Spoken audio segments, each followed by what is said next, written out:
अस्सलाम वालेकुम everybody, this is your instructor Iqra here.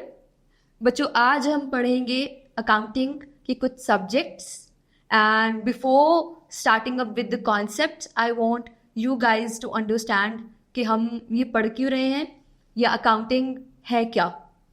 Definitely it is a subject और इसको मुझे लगता है कि सीखने से ज़्यादा इससे मोहब्बत की जाती है। इसको अगर आप लव करेंगे, इसके बारे में अगर आप पैशनेट होंगे तो डेफिनेटली ये सब्जेक्ट भी आपसे मोहब्बत करेगा और फिर आपके लिए अकाउंटिंग समझना बहुत ही आसान हो जाएगा। और इसको रटलाइज तो बिल्कुल नहीं करने की ज़रूरत होती। इसमें आपको डेफिनेटली कॉन्सेप्ट सिर्फ क्लियर करने हैं and we are good to go with the मुश्किल से मुश्किल कॉन्सेप्ट्स भी।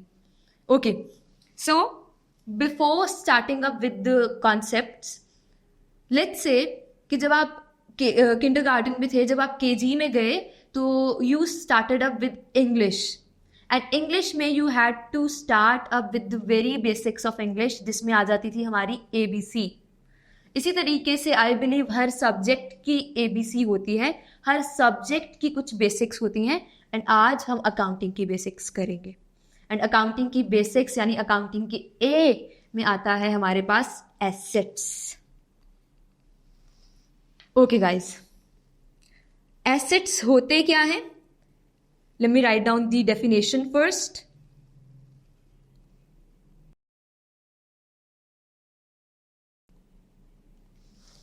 ओके, सो एसेट्स क्या है? एसेट्स बेसिकली वो आइटम्स हैं, कोई भी ऐसी चीज होती है जो कि कोई भी बंदा या कोई भी बिजनेस ओन करता है या पोजेस करता है। सो ऑनरशिप एंड पोजेशन का क्या मतलब है? For example, I own a car, मैं उस कार की मालिक हूं। आई कैन से कि मैं उसकी मालिक हूं। कोई और आके अगर उसके बारे में ऑनरशिप क्लेम कर सकता है तो उसका ये मतलब है कि वो मेरा एसेट नहीं है। जरूरी है कि मैं उसकी मालिक हूं तभी वो मेरा एसेट है। अगर मैं उसके बारे में ये नहीं कह सकती कि मैं उसकी मालिक हूं, यानी मैं उसको ओन नहीं करती, तो मैं उसके बारे में डेफिनेटली उसको अपना एसेट क्लेम नहीं कर सकती, राइट? देन वी से पोजेशन। जो एसेट है वो हम पोजेस भी करते हैं, यानी जैसे कि मैं ये बोलूं कि आई हैव अ कार और वो गाड़ी कभी भी मेरे गैरेज में खड़ी ही नहीं हुई। I just does not, the car basically just does not exist. जैसे फॉर एग्जाम्पल मैं बोलूँ मेरे पास एक लैपटॉप है और वो लैपटॉप बेसिकली हुआ ये कि मैंने लैपटॉप खरीदा and I gifted the laptop to my sister and she went to let's say UK or somewhere else and then I don't have the possession of it. Yes, मैंने उसको खरीदा but then I gifted it to someone, तो इसका मतलब है कि वो मेरा एसेट तो डेफिनेटली नहीं है। वो उसको ओन करती है, वो उसको पोजेस करती है, तो वो उसका एसेट हुआ। ठीक है, तो ये होता है एसेट।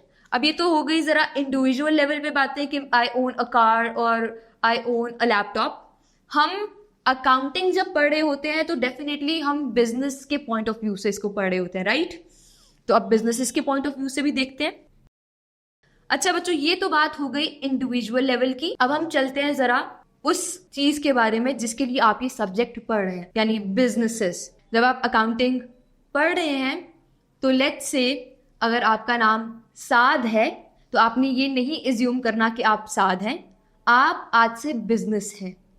अगर आपका नाम इकरा है तो आपने ये नहीं एज्यूम करना कि आपका नाम इकरा है, आप आज से बिजनेस है। ओके, सो अब बिजनेस के पॉइंट ऑफ व्यू से कौन कौन से एसेट्स होते हैं, और ये आपके एग्जामिनर के फेवरेट तरीन एसेट्स हैं और वो मोर और लेस यही एसेट्स देने वाला है, या शायद आप कह लें एग्जैक्टली वो आपके एग्जाम में इन्हीं लफ्जों को यूज करने वाला है। ठीक है, तो इसमें हमारे पास आ जाते हैं दो तरह के assets. Number 1 are the non-current assets. Number 2 are current assets. So what are non-current assets? Non-current assets are basically the assets, यानी assets क्या है? अब वो चीज जो हम ओन करते हैं और हम possess करते हैं वो asset है। तो non-current का क्या मतलब हुआ? वो एसेट जो कि हम 1 साल से ज्यादा अरसा इस्तेमाल करते हैं। यानी आपने लेट्स से एक एसेट खरीदा एंड उसका बेनिफिट आपको मोर than 12 months, more than 1 year मिलने वाला है। लेट्स से मैंने ये लैपटॉप खरीदा, अभी लैपटॉप मैंने खरीदा और इस लैपटॉप को लेट्स से मैंने इसकी लाइफ है 1 साल, 2 साल, 3 साल, और मैंने इसको इस्तेमाल भी इतना ही किया। तो 1 साल से तो ज्यादा अरसा इस्तेमाल हो रहा है ना, तो 1 साल से ज्यादा अरसा इस्तेमाल हो रहा है तो नॉन करंट है। सिमिलरली मैंने एक कार खरीदी और वो गाड़ी जो है, वो गाड़ी भी क्या है, नॉन करंट एसेट है, क्योंकि लेट्स से वो 10 साल चलती है, 20 साल चलती है, इससे ज्यादा भी चल सकती है और इससे कम भी चल सकती है। और ये भी पॉसिबल है कि हमने वो गाड़ी खरीदी और हमने बहुत ही जल्दी उसको बेच दी, लेट्स से 6 महीने में या 1 साल में या 2 साल में, लेकिन उसकी जो लाइफ है, उससे मिलने वाला बेनिफिट जो है वो तो 1 साल से ज्यादा का है ना, तो हम इसको नॉन करंट एसेट बोलते हैं। ठीक है, अब नॉन करंट एसेट्स ये भी इंडिविजुअल लेवल की एग्जाम्पल थी। अब हम आते हैं जो एग्जामिनर कोट करता है, एग्जामिनर जो वर्ड्स यूज करता है आपके पेपर में। सो पहले हम नॉन करंट की डेफिनेशन लिख लेते हैं।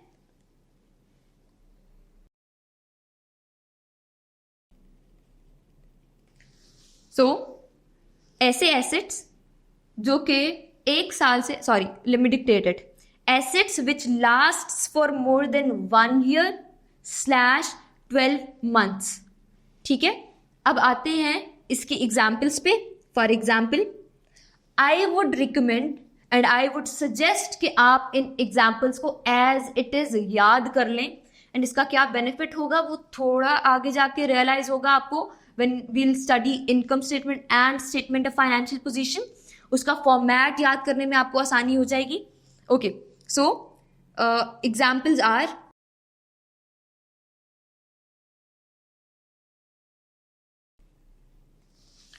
all right, so here are some examples which are commonly and very regularly used by your examiner. Number 1 is land and building। अब land and building क्यों लिखा मैंने, यानी मैंने and का लफ्ज क्यों लिखा, इसका मतलब है कि कोई दोनों में डिफरेंस है। लैंड एंड बिल्डिंग कोई एक चीज नहीं है, यानी सेम चीज तो डेफिनेटली नहीं है, इसका मतलब है कोई डिफरेंस है। वो डिफरेंस क्या है ये आपके पेपर में नहीं आएगा, बट आई वांट कि मैं बिल्कुल इन डेप्थ जाके कॉन्सेप्ट्स पढ़ाऊं और आपको एक एक चीज क्लियर हो। सो आई वांट कि आपको ये पता हो। लैंड क्या होता है, land is basically unconstructed area. जैसे कि हमारे पास प्लॉट्स होते हैं, इसकी एक एग्जाम्पल ये देखें, यहां पर प्लेन जमीन है, यहां पर कुछ कंस्ट्रक्टेड नहीं है, अनकंस्ट्रक्टेड एरिया है, तो इसको हम बोलेंगे लैंड। और बिल्डिंग क्या होगी, बिल्डिंग वो चीज होती है जो कि कंस्ट्रक्टेड होती है, यानी जिसके ऊपर, यानी लैंड के ऊपर जब हम बना देते हैं कोई बिल्डिंग, कोई प्रीमिसेस बना देते हैं, तो उसको हम बोलते हैं बिल्डिंग। जैसे कि you can clearly see in the example, ये सारी की सारी बिल्डिंग्स हैं। अब इनको मैंने लिखा है नॉन करंट की हेडिंग में, तो इसका ये मतलब है कि ये 1 साल से ज्यादा अरसा ही चलते हैं। एंड आई गेस इसमें कुछ ज्यादा एक्सप्लेनेशन की जरूरत नहीं है, क्योंकि बच्चों को सबको पता है, आप जब स्कूल की जो आपकी बिल्डिंग्स हैं वो सालों से बनी हुई हैं, तो ऐसा नहीं होता कि स्कूल ने एक बिल्डिंग बनाई और वो लेट्स से खुदा ना खास्ता 6 महीने के बाद ही वो बिल्डिंग गिर गई। नहीं, जब बिल्डिंग बनाई जाती है तो ये सोच के बनाई जाती है कि इसका बेनिफिट हमें 1 साल से ज्यादा अरसा होगा। एंड सिमिलरली प्लॉट्स भी सालों साल हमारे पास पड़े रहते हैं, तो ये भी 1 साल से तो ज्यादा अरसा ही चल रहे हैं। सो मोर देन 1 ईयर, तो ये हमारे नॉन करंट एसेट्स हैं। Okay, then comes plant and machinery। so अब again plant and machinery is something जो कि आपका एग्जामिनर बहुत ही ज्यादा यूज करता है when he is giving you a question of let's say income statement, या even वो अगर आपको depreciation का question भी दे रहा है। so I want you guys to understand कि plant and machinery क्या है। एंड अब अगेन मैंने इसके दरमियान में भी एंड लिखा, इसका ये मतलब है कि प्लांट कोई अलग चीज है और मशीनरी कोई अलग चीज है। तो प्लांट क्या होता है, पहले हम मशीनरी को समझते हैं। मशीनरी इज समथिंग जो कि कोई भी सिंपल सी मशीन होती है, जैसे कि ये एक स्यूइंग मशीन ले लें, या जैसे कि हमारे पास कोई प्रिंटर है, या कोई भी सिंपल सी मशीन, ठीक है। अब अगर हम एग्जाम्पल ले लें, अब अगर हम किसी चीज़ की एग्जाम्पल लें, किसी फैक्ट्री की एग्जाम्पल ले लें, लेज की फैक्ट्री की एग्जाम्पल ले लेते हैं, तो लेट्स से उनके पास एक मशीन है जिसका काम सिर्फ ये है कि उसने पोटैटोज को कट करना है। तो पोटैटोज को कट करने के लिए एक सिंगल मशीन है, तो उसको हम बोलते हैं कि वो मशीन है। But what plant is, plants are basically something which are non movable firstly, and ये बड़े साइज के होते हैं, एंड ये कॉम्प्लेक्स वर्जन ऑफ मशीन्स होते हैं। नाउ व्हेन आई से कॉम्प्लेक्स वर्जन्स ऑफ मशीन, तो इसमें बहुत सारी मशीन्स अटैच्ड होती हैं। जैसे for example in this picture we have a plant. इस प्लांट को कमांड दी और उसमें क्या हुआ कि यहाँ पे फिल हुआ ये डब्बा, एंड देन पैक हुआ। अब ये सारे काम एक ही प्लांट कर रहा है बेसिकली। सो दो मशीन्स अभी तक अटैच्ड हैं, जिसमें यहाँ पे हो रहा है फिल और यहाँ पर क्या हो रहा है, वो पैक हो रहा है, एंड देन उसको सील किया जा रहा है, एंड देन आगे उसको यही मशीन आगे रखती जा रही है, लेट्स से। सो यहाँ पर अब आप देखें कितनी सारी 3 से 4 मशीन्स अटैच्ड हैं। और ये प्लांट यूजुअली मैंने आपको बोला कि फिक्स्ड होता है, तो ये देखें ये फिक्स्ड होते हैं यूजुअली, ये यहाँ से नीचे देखें, तो ये होता है plant.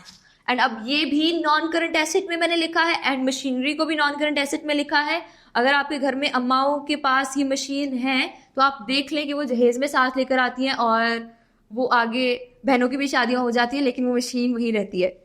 And if we talk about the plants, let's say हमारी गवर्नमेंट ने कोई प्लांट लिया होगा जो कि 1900 के ज़माने में उन्होंने लिया और आज तक वही प्लांट्स चल रहे हैं, तो this basically is an example के plants too are non current assets, ठीक है। अब इसके बाद आगे आ जाते हैं, हमने आगे लिखा फिक्सचर्स एंड फिटिंग्स। इसका डिफरेंस बहुत ही माइनर सा है। जैसे फिक्सचर्स जो हैं ये दोनों चीजें ही हैं, आइटम्स ही हैं डेफिनेटली, लेकिन क्या डिफरेंस है, हमारे पास एक प्रॉपर्टी है। Let me show you the example. Okay, हमारे पास लेट्स से ये एक क्लासरूम है, और इस क्लासरूम में 2 तरह की चीजें हैं। एक वो जो कि फिक्स की गई है प्रॉपर्टी के अंदर, दीवार के अंदर फिक्स की गई है, जैसे कि ये बोर्ड। तो वो चीजें जो कि फिक्स कर दी जाएं, जो कि दीवारों के अंदर या जो प्रॉपर्टी के अंदर फिक्स कर दी जाएं, वो हो जाते हैं हमारे फिक्सचर्स।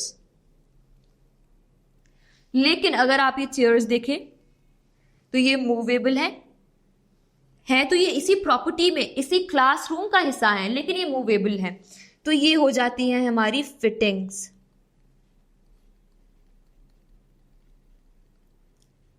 एंड अगेन ये black board definitely is gonna last. इसकी लाइफ जो है वो 1 साल से ज्यादा अरसे की है, बेनिफिट हमें 1 साल से ज्यादा अरसे के लिए देगा। एंड ये चेयर्स स्कूल्स में भी आप देख सकते हैं कि once they purchase the furniture, तो वो कितने सालों तक चलता है, 6 साल 7 साल, 1 साल से तो ज्यादा अरसा चल रहा है। So it is non current asset. Then we have motor vehicles. Now motor vehicles is a vast term, vast in the sense कि इसमें बहुत कुछ कवर किया जा रहा है। जैसे एक बिजनेस है जिसके पास जाहिर है बहुत सारी गाड़ियां हैं, काफी लार्ज स्केल बिजनेस है, लार्ज स्केल का मतलब है बहुत बड़े लेवल का बिजनेस है, और उसके पास काफी सारी कार्स हैं, जिसमें कुछ लेट्स से उनकी पर्सनल कार्स हैं, लेट्स से कुछ उनके पास ट्रक्स हैं या फिर वैन्स हैं जिसमें वो अपनी प्रोडक्ट्स डिलीवर करते हैं, कुछ उनके पास बाइक्स हैं और कुछ उनके पास कार्स हैं। अब ये सब कुछ किस लिए हो रहा है use? Definitely they are being used as vehicles and for transportational purposes, right. तो ये सारी की सारी चीजें बिजनेस एक ही हेडिंग में कवर करता है, मोटर व्हीकल। यानी मोटर व्हीकल का मतलब क्या है कि कोई भी ऐसी व्हीकल जिसके अंदर मोटर लगी हुई है तो उसको हम मोटर व्हीकल बोलते हैं, and which is being used for the transportational purpose. अब वो अगेन, जब आप कार्स या आप ट्रक्स खरीदते हैं, they definitely have a life of more than 12 months, तो हम इसको बोलते हैं कि ये हमारा नॉन करंट एसेट है।